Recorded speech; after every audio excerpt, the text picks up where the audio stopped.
গতকালকে যে ভিডিওটা দিয়েছিলাম তার কিন্তু বাকি অংশ নিয়ে আজকে চলে এসেছি। হ্যালো এভরিওয়ান, আসসালামু আলাইকুম। সবাই কেমন আছেন? আলহামদুলিল্লাহ, আমরা সবাই ভালো আছি। সাজিয়া বৃত্তি পরীক্ষা দিচ্ছে, সেই মাঠে কিন্তু অনেক ধরনের খাবার ছিল। তার ভিতরে কিন্তু এই যে অনেক ধরনের ফলের একটা ভর্তা ছিল।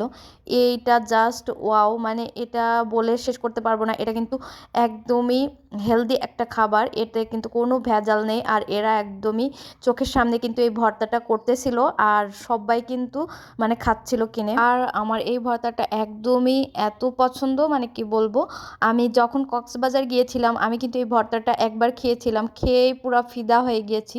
এই ভর্তাটা অনেক ধরনের ফল দিয়ে তৈরি হয়। আর কি কি ফল দিয়ে তৈরি হয় সেটাও আপনাদের সামনে দেখাবো। মানে এটা যে এত টেস্ট, এত টেস্ট, যারা এটা বিক্রি করতেছিল তারা মানে বানানোর আগ দিয়েই সব অর্ডার নিচ্ছিল। আর আমি তো গিয়ে মানে একদমই শেষ হয়ে গেছিলো, আমি ভাবলাম বাসায় নিয়ে যাব। তো এরপর আমি গিয়ে শুনি যে পুরো একদম সেল হয়ে গিয়েছে। আমি এর আগে নিয়ে আপনারা দেখলেনই। এই ভর্তাটায় যে যে ফল ইউজ করা হয় এটা কিন্তু আপনার শরীরের জন্য অনেক অনেক উপকারী। তো আমি চলুন আপনাদেরকে বলতেছি এখানে কি কি ফল দেওয়া আছে। এখানে কিন্তু পেয়ারা, জলপাই, আমলকি, চালতা, তেঁতুল, কাঁচা কলা, আমড়া, ধনেপাতা, কাঁচামরিচ, আরও অনেক মশলা দিয়ে কিন্তু এই ভর্তাটা করে নিয়েছে। মানে দেখুন চোখের সামনেই কিন্তু এরা এই ভর্তাটা করতেছিল। আমার তো এত মজা লেগেছে, মানে এটা কিন্তু কোনো কিছুর সাথে তুলনা করলে হবে না। জাস্ট আপনারা এখনও কেউ যদি না খেয়ে থাকেন এটা অবশ্যই ট্রাই করবেন। আমি বলছি আপনাদের কাছেও এটা খুবই মজা লাগবে। ছোট ওই যে যে ডিব্বাটা দেখালাম না, ওই ডিব্বা 30 টাকা করে নিচ্ছিল। তো টাকা অনুযায়ী ঠিকই আছে, কারণ এটা কিন্তু বাড়তে অনেক গায়ের জোর লাগে। আপনারা দেখতেই পাচ্ছেন ছেলেটা অনেক কষ্ট করে কিন্তু এগুলা এই যে বাড়তেছে। এর জন্য তো একটু দাম বেশি হবেই, তারপরেও যথেষ্ট, ওইটুকের ভিতরে যথেষ্ট রয়েছে। তো আমরা কিন্তু অনেক তৃপ্তি করে খেয়েছি। আর এখানে দেখতেই পাচ্ছেন সবাই কিন্তু মাঠ ভরে বসে আছে, আপনারা একটু খেয়াল করলেই দেখতে পারবেন। অলরেডি কিন্তু ছুটির টাইমটাও হয়ে গিয়েছে, আর নার্সারিদের কিন্তু আগেই ছেড়ে দিয়েছে, ওদের সময়টা কম ছিল আর আমাদেরই একটু বেশি।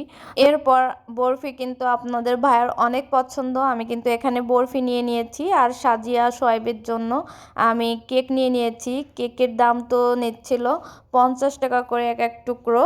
আর হচ্ছে যে বরফিগুলো দেখলেন ওটা প্রথমে 10 টাকা পিস ছিল, পরে যেহেতু শেষের টাইমে গিয়েছিলাম দুইটা মানে তিনটা 20 টাকা করে দিচ্ছিল। এরপরে যে দেখতেই পাচ্ছেন সাজিয়াদের কিন্তু ছেড়ে দিয়েছে। তো আপনাদের ভাইয়াও যে সাজিয়াকে নিয়ে আসছে দেখুন, মানে অনেক অনেক বাচ্চারা কিন্তু আসে, এর ভিতর থেকে খুঁজে নিয়ে আসতে হয়। তো এরপরে সাজিয়া আবার বাহানা করলো যে এই ডোনাটটা খাবে, আর এই ডোনাটটা আসলে অনেক মজা। আমি একটুখানি ট্রাই করেছিলাম, অনেক অনেক মজা। আর এই কেকটা মোটামুটি ভালো ছিল। এরপরে কিন্তু আমি সিঙ্গারাও কিনেছিলাম অনেকগুলো। সবাই মিলেই কিন্তু সিঙ্গারাটা খাওয়া হয়েছে, সাজিয়ার দাদাকেও দেওয়া হয়েছে। জানি না সাজিয়ার বৃত্তির রেজাল্ট কেমন হবে, তারপরেও ইনশাল্লাহ দেখা যাক, যাই হোক হবে। বাচ্চা মানুষ, ও যে এইভাবে পরীক্ষা দিয়েছে এটাই আমার কাছে অনেক বড় পাওয়া। আমি যদি ওর কাছে শুনি পরীক্ষা কেমন হয়েছে, ও বলবে ইনশাল্লাহ। তো আমার এই কথাটা খুবই ভালো লাগে। তো আজ এ পর্যন্তই, সবাই ভালো থাকবেন, সুস্থ থাকবেন, আর আমাদের জন্য দোয়া করবেন। আর এটা হচ্ছে সাজিয়ার প্রশ্ন ছিল। আল্লাহ হাফেজ।